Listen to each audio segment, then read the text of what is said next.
Okay, so you want to really get to the bottom of things, right? You want the full story, but like without drowning in all the details. Yeah, like the insights you need without getting totally overwhelmed. I think we all feel that way sometimes. Absolutely. So that's what we're all about here on the deep dive. And today, well, we're diving into something big, the Hudson's Bay Company, HBC for short. HBC, wow. Talk about a company with a history. I mean, we're talking woven into the fabric of North America kind of history. No kidding. I mean, it's everywhere. And we've got a pretty good roadmap for this deep dive, a whole encyclopedia entry that covers everything from like the 1600s all the way up to, well, March of this year, 2025, when they filed for creditor protection. Yeah, that was big news. Yeah. I mean, when you think about this company, they got their royal charter, what, back in 1670? It's a long time to be in business. That's the thing, over 3.5 centuries. So where do we even start? I guess at the beginning, right? Trace Yeah. the whole timeline, the key moments, and like how do they get from there to here? And, we're always looking for those interesting little nuggets, so things that make you go, huh, didn't know that. Right, those little details that connect everything together. Okay, so let's unpack this. Let's go back to the 1600s, 17th century, fur trade, beaver hats. What's going on? So picture this, Europe. Everyone's going crazy for beaver felt hats. Okay. I mean, everyone wants one. Huge demand. Massive. And that demand fueled this whole like transatlantic fur trade. North America became this source of these highly prized pelts. And that's where our story really starts. We've got these two French traders, Groseilliers and Radisson. Their names are a mouthful. Yeah, they are. But these guys, they had this idea. They saw an opportunity. Okay, I'm intrigued. They wanted to access the really rich fur territories of the interior, the heartland of North America. And they thought the best way to do that, head north, sail into Hudson Bay. Makes sense geographically. Seems logical. Cut out the middleman, go straight to the source. Right, a more direct trade route. Yeah. But they had this problem. Well, they couldn't convince the French crown to back their plan. I guess France wasn't really seeing the potential for whatever reason. Well, their loss is someone else's gain, right? Someone across the English Channel. Exactly. Groseilliers and Radisson, they weren't giving up. They sailed over to England in 1665 with the same idea, a direct route to the furs. Bold move. Oh, yeah. And here's where things get interesting. They managed to catch the attention of, get this, Prince Rupert. Prince Rupert, the cousin of King Charles II. The one and only. And Prince Rupert, he was like, I like this idea. I see the potential here. You got to think this is all about opportunity, right? Seeing something that others don't. Totally. So he takes it to the king, brings in some wealthy merchants and noblemen, and bam, they're all in. They see the money to be made. That's how things got done back then, I guess. Connections, a good idea, and a little bit of royal backing. Definitely. So 2 years later, in 1668, two ships, the Eaglet and the Nonsuch, which I love that name, set sail for Hudson Bay. And then 2 years after that, May 2nd, 1670, the royal charter is granted. They're officially in business, a royal seal of approval. And they're given this very grand name, Governor and Company of Adventurers of England, trading into Hudson Bay. It's a mouthful, but it really sums it up right. Adventure, trade, and this whole idea of claiming territory. Absolutely. And that royal charter, it's not just a name, it's a really powerful document. It gives them exclusive rights to trade in this massive area, the entire drainage basin of Hudson Bay, which they called Rupert's Land. Just think about the size of that. That is a huge chunk of land, but it wasn't just about territory. Their whole approach, their organization, it was pretty unique for the time too, right? Oh yeah, this was cutting-edge 17th century style. The HBC was set up as a joint stock company, which was relatively new back then. It meant they could have multiple investors, pool their resources, spread the risk, but also everyone gets a share of the profits. Clever. Very. It was a way to fund these large-scale ventures that would have been really difficult for an individual to manage, and they were super organized. So back in London, once a year, all the shareholders would get together for this big meeting. They called it the General Court, and they would elect a governor and a committee. Okay, so London was calling the shots, making the big decisions. Exactly. They were responsible for everything. Ordering the trade goods, recruiting the men to go out to the bay, handling all the shipping logistics, even running the fur auctions back in Europe. They were the central command. And what about on the ground? In Rupert's Land itself? Who was in charge there? They had a governor appointed by the London Committee to represent their interests out in the bay. And then they set up these trading posts all along the coast at the mouths of the major rivers. They called them factories. Each factory had a chief factor, the top trader in that area, and he had a council of officers to assist him. And some of those names, those places, they're still around today, right? I mean, we hear them all the time. Oh, absolutely. Moose Factory, York Factory, even Prince of Wales Fort. It was originally Churchill Factory, then Prince of Wales Factory. Yeah. The word factory itself, it's a reminder of those early trading posts. The chief's trader, the factor, that's where he was based. It's like these echoes of the past, these names that connect us to that time. Okay, so we've got the company, the structure, this vast territory. But of course, the fur trade, it was all about the interaction with indigenous peoples, right? That's Yeah. a whole other layer of the story. It's the essential piece of the puzzle, right? The fur trade wasn't happening in a vacuum. It was completely intertwined with indigenous life, with their traditional territories and practices. So how did that work, this whole exchange between the HBC and indigenous communities? So the trapping itself, primarily beavers, it was mostly a fall and winter activity when the pelts were thickest. Then in the summer, indigenous peoples would travel, sometimes vast distances, to the trading posts, the factories, to trade their furs. And what were they trading for? What were these coveted European goods? Oh, it was a whole range of stuff. Metal tools, they were highly sought after, offered advantages over traditional tools. And firearms, of course, they changed everything, the way people hunted, relationships between different groups. It had a massive impact. Textiles, clothing, foodstuff, all of those were in high demand too. And of course, who could forget the point blanket? I mean, they're still iconic today. Point blankets, yeah, they're everywhere. And it wasn't always a direct trade between the HBC and individual trappers, right? I mean, there were these middlemen, intermediaries. Absolutely. You have to remember, a lot of indigenous groups were strategically located. They had these existing trade networks, this deep knowledge of the interior that the Europeans just didn't have.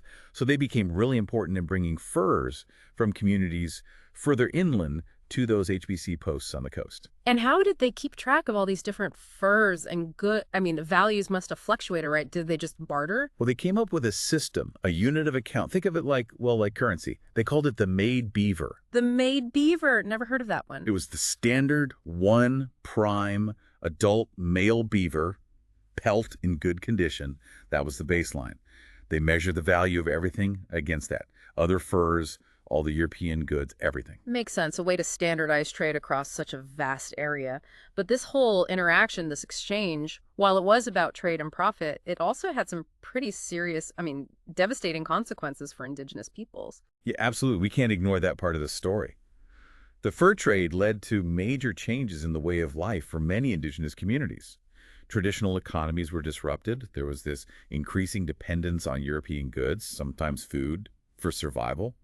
The search for fur-bearing animals led to people moving outside their traditional territories, sometimes leading to conflict with other groups. Competition for resources, and then, of course, the diseases. Right, smallpox, measles, all these diseases that Europeans brought with it. Indigenous populations had no immunity. The mortality rates were just devastating. Entire communities were wiped out. It's a reminder that these early commercial ventures often came at a huge human cost. So let's move into the 18th century, the 1700s. The HBC is no longer the only player in the fur trade. Competition's heating up. Things are getting a little more crowded, a little more intense. Who were their main rivals? Well, early on, it was mainly the French, particularly in the southern parts of Rupert's Land. There were actual battles, both at sea and on land, around Hudson Bay and James Bay. It was pretty fierce competition. So like a mini war over fur. Basically. But then in 1713, the Treaty of Utrecht is signed, and France officially recognizes England's claim to Hudson Bay. So that kind of changes the dynamic. So the French are out of the picture, at least in that area, but did the HBC just take over the whole interior then? Not right away. They were still focused on those coastal posts, the factories. They only had one inland post, Henley House, built in 1743 on the Albany River. So they're kind of staying put, not really expanding much inland. But someone else was, right, taking advantage of that gap. You got it. Yep. The Treaty of Paris in 1763, that's when Britain takes over New France, and suddenly this new rival emerges, the Montreal-based traders. They were mostly British, some former French traders too, and they were aggressive. Aggressive in what way? They pushed inland, way inland, built trading posts, made direct contact with indigenous communities, basically bypassed the HBC's coastal operation entirely. And you know what? Indigenous traders, they were smart. They used this competition to their advantage, got better prices for their furs. Play one side against the other? Classic strategy. It worked. So now the HBC is feeling the pressure. They realize they can't just sit on the coast anymore. They got to adapt or die, right? Exactly. 1774, that's when they built Cumberland House on the Saskatchewan River, a big push inland, a real turning point. And that's when things really heat up with the Northwest Company. Oh yeah, that rivalry was intense, and it wasn't just confined to Rupert's Land. They were competing all over the place. The Mackenzie River, even across the Rockies to the Pacific. It was a full-on battle for resources, for territory, and it wasn't always pretty. Sounds like a recipe for disaster. It was. There were incidents of violence. The Battle of Seven Oaks is one example, but ultimately they both realized this couldn't go on forever. It was hurting them both. So in 1821, they decided to merge. Makes sense. Join forces instead of fighting each other. Right, and to make it official, the British Parliament gets involved. They confirm the merger and extend the HBC's monopoly to cover the whole Northwest Territories.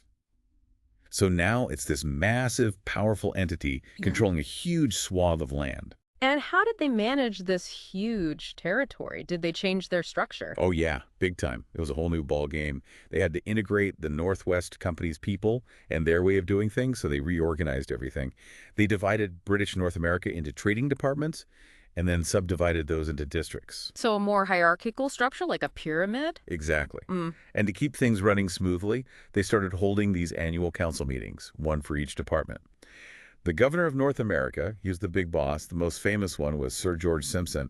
He held the job for like 40 years. 40 years, that's a long time. It is. And at these councils, they would set the local trade regulations, decide where to send people and resources, just try to manage this vast and complex operation. I bet that was a logistical nightmare. Oh, I'm sure it was. And on top of all that, they had to figure out how to keep their officers, their top traders, motivated, keep them loyal. Money talks, right? It does. So they introduced this profit-sharing system. They called them deed polls, basically legal agreements that outlined how officers would benefit from the company's success. So it was in their best interest to make the company profitable. Exactly. Of course, in theory, everyone on the council had an equal voice, but in practice, the governor, especially someone like Simpson, he had a lot of sway. And ultimately, the London Committee, they always had the final say. So still a lot of power concentrated at the top. No doubt about it. But this merger, the streamlining of operations, it also had some negative consequences. In what way? Well, to cut costs and boost profits, the HBC started closing down some of the less profitable trading posts. That made sense from a business perspective, but it had a huge impact on the indigenous communities who had become reliant on them. Right, if you're used to trading at a certain post and it closes, that's a big disruption. Absolutely. It messed up established trade relationships, made it harder to get essential goods. It was a real blow. And then there was the issue of the HBC's monopoly itself, which was facing some serious pushback. Especially from the Métis, right? They were never too happy about it. Definitely not. The Métis, especially in the Red River Colony, a lot of them are independent traders, and they saw the HBC's monopoly as unfair, as stifling their own economic opportunities. Understandably so. Right. And this tension, it boils over in 1849 with the Sayre trial. Sayre trial, that's a big one. Remind us what happened there. So this guy, Pierre-Guillaume Sayre, a Métis trader, he gets arrested for trading furs with indigenous people. That was illegal because it violated the HBC's monopoly rights. He ends up being convicted, but then the court, they back down, they don't sentence him. Why not? If he was guilty? Well, they were worried about the reaction for the Métis community. Things were already tense. A harsh sentence could have sparked an uprising, so they basically let him off the hook. Wow, so it was a victory for the free traders then. Huge victory. It basically opened up the fur trade in the South, ended the HBC's monopoly in that area. It's a real turning point.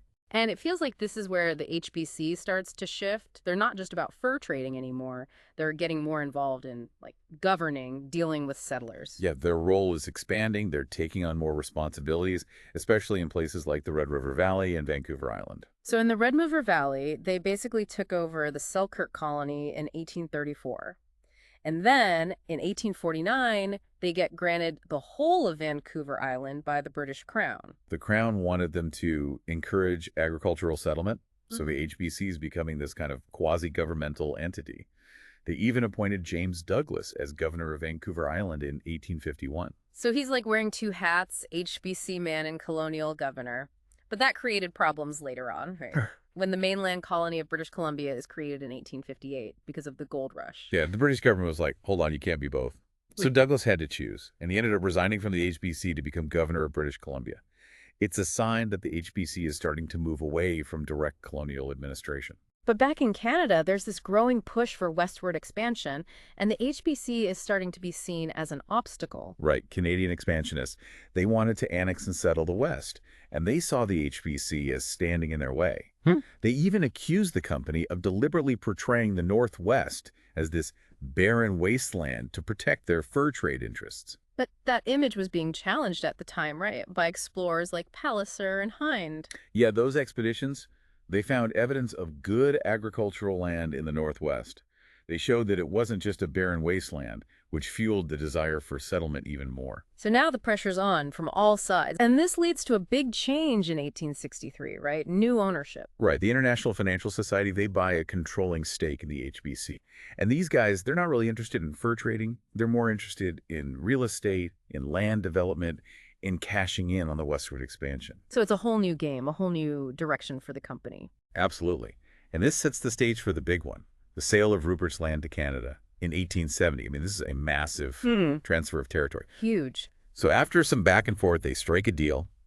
Canada pays the HDC £300,000, a lot of money back then. Plus, they give them 1/20th of all the fertile land that gets opened up for settlement. And crucially, the HBC gets to keep the land where their trading posts are. Which turned out to be a pretty sweet deal since a lot of those posts ended up in prime locations. Smart move. This sale, it really transforms the HBC. They're not just fur traders anymore. They're major land developers in Western Canada. They even set up a land commissioner's office in 1874 to manage all their holdings. And later on, they acquire Markborough Properties, which they spin off later, but it shows how big they were in real estate. So first to land, quite a shift. But the diversification doesn't stop there, right? Early 20th century, they get into natural resources too. That's right. It was a natural progression. I mean, they had all this land. They were already involved in the fur trade, so they knew about resources. In 1926, they co-found Hudson's Bay Oil and Gas, HBOG. And over the years, they get involved in other oil and gas ventures, buying and selling, always looking for new opportunities. So they're becoming this multifaceted company, but meanwhile, their business with settlers is growing, leading to what we know today as their retail operations. Exactly. As the West is being settled, the population's growing, the HBC is doing more and more business with settlers. They start selling them all sorts of stuff, not just furs anymore, and they realize they need to separate this out from their traditional fur trade. Makes sense. Different customers, different products. Right, so they start keeping separate accounts for these sales shops, and that's really the beginning of their retail division as we know it today. And in 1910, they formalized this shift by creating 3 separate departments: land, fur, and retail. That shows you where they saw the future. Retail was where the growth was, and they really went for it. Started building these grand department stores, the original 6. The first one in Calgary in 1913, the last one in Winnipeg in 1926. These stores became landmarks, iconic parts of their cities. And their ambition didn't stop there, did it? They wanted to conquer the East, too. Oh, yeah. In 1960, they make a big move. They buy Henry Morgan and Company, a Montreal-based department store chain. That gives them a huge presence in central Canada. And then in 1970, a big year for them, their 300th anniversary, they get a new charter from Queen Elizabeth II, officially making them a Canadian company with headquarters in Winnipeg. A homecoming of sorts. And the 70s were a busy decade for them, lots of acquisitions. They were on a roll. They bought ShopRite, A.J. Fryman, expanded their stake in Markborough Properties, opened their first store in Toronto in 1974, and then in 1978, boom, they acquire Simpson's, another big department store chain, eventually convert those to Bay stores. So now they're a retail powerhouse, but then comes the drama, a takeover battle in the late 70s. That was a wild time. You had Kenneth Thompson, the Canadian billionaire, going head-to-head with George Weston Limited for control of the HBC. It was a huge deal. Who won? Thompson. He ended up with a 75% stake in the company. Big money. And the expansion continues into the 90s. They buy Woodward's and Kmart Canada, turn those into Zeller's stores. Exactly. Woodward's was bankrupt, so that was a good deal for them, and Kmart was struggling. They saw an opportunity to expand their discount retail business with Zellers. So Zeller's was like their answer to Walmart. Kind of, yeah. They were going for that mass merchandise market, offering everyday goods at lower prices. Yeah. But it was tough. Walmart was a fierce competitor. And in 1997, the Thompson family decides to sell their stake in the HBC. Right. But before they do, they kind of clean house, sell off all the non-core assets, the oil and gas stuff, financial services, even a distillery they owned. They were streamlining the company, focusing on retail. And in 1999, they launch Home Outfitters, another new chain. Yeah, they were trying to tap into the home goods market, kitchenware, bedding, all that stuff. But that one didn't last. They ended up closing all the home outfitter stores in 2019. So now it's the 21st century. The internet's taking over. Online shopping is becoming huge. How did the HBC handle that? They were pretty quick on the uptake, actually. They launched their online store in 2000, realized they had to adapt to the changing market. Good move. And then there's another change in ownership in the 2000s. Right, sales are declining, competition is fierce, the HBC is vulnerable. In 2006, American financier Jerry Zucker buys the company.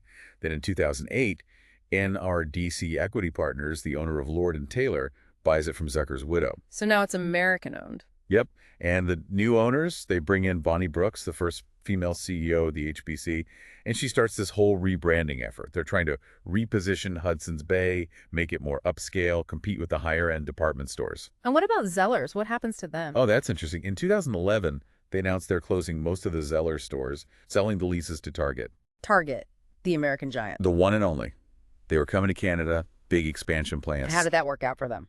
Not so well. They ended up pulling out of Canada a few years later. Big flop.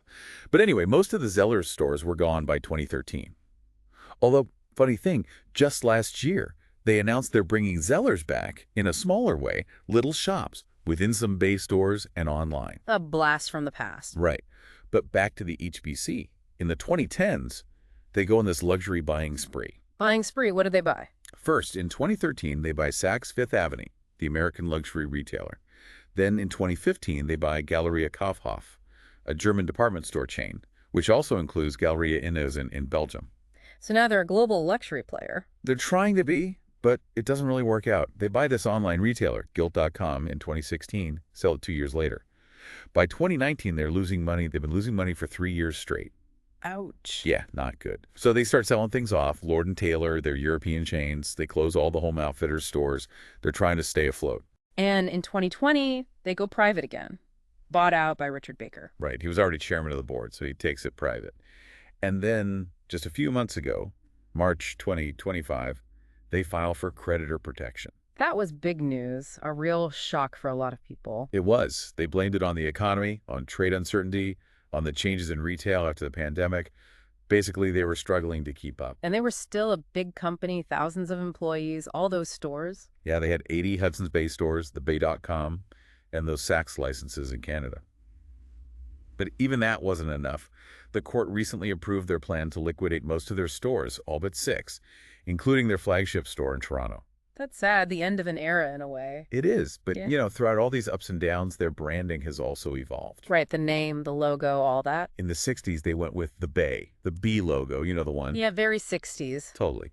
But then in 2013, they went back to Hudson's Bay, a nod to their history, and they introduced a new logo based on the old HBC red ensign. A classic look. Definitely. Yes. And they still use the coat of arms, the motto Pro Pelle Cutem, which means a pelt for a skin in Latin. And of course, the point blanket stripes, those are iconic. They're on everything. And they've been a big supporter of the Olympics, right? Huge supporter. Since 2005, they've been the official outfitter of the Canadian Olympic team. Those red mittens and toques, everyone was wearing them during the Vancouver Olympics. They were a hot item. For sure. And they do a lot of charitable work, too, through the HBC Foundation. They've been focusing on mental health lately. And they have the HBC History Foundation, which supports the archives, all those historical documents and artifacts. They also support Canada's National History Society. So they're trying to preserve their legacy. Absolutely. It's a long and complicated legacy full of highs and lows. They were a powerful force, a symbol of colonialism, but also they played a huge role in shaping Canada as we know it. So here we are, over 3.5 centuries after they got their start, and they're at a crossroads. It makes you think about the forces at play, global economics, consumer behavior, all of it. How do companies adapt? How do they survive? And what lessons can we learn from their story? That's the big question, isn't it? What can we learn from the HBC's experience? What does it tell us about the future of business, about our relationship with the past, and about how we manage our shared cultural heritage? Lots to think about, lots to unpack. Thanks for joining us on this deep dive. It's been fascinating. We'll see you next time. See you then.